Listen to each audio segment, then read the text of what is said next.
Plaster போட்டு வச்சிருக்கேன். நான் எப்படி இப்ப பாத்திரம் தேய்க்கிறது? இது நீ ஒரு எலக்ட்ரீஷியன் தானே?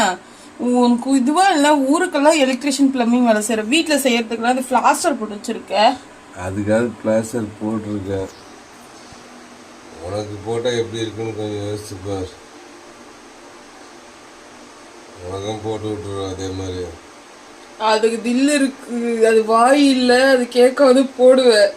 எனக்கு போட்டுதான் நீ பாரு என்ன நடக்குதுன்னு அடுத்த நிமிஷம் பாக்கலாம். ஒன்னும் நடக்காது. நீ போட முடியாது என்னால. அந்த பிளாஸ்டர் பிச்சுட்டு நான் பேசுவேன். என்னால பேசாம இருக்க முடியாது. கட்டி போட்டு பிளாஸ்டர் போட்டா எப்படி கைட்டு வாய் பேசி பேசி அந்த பிளாஸ்டர் தானா பிச்சுட்டு போயிடும். அந்த அளவுக்கு பேசுவேன்.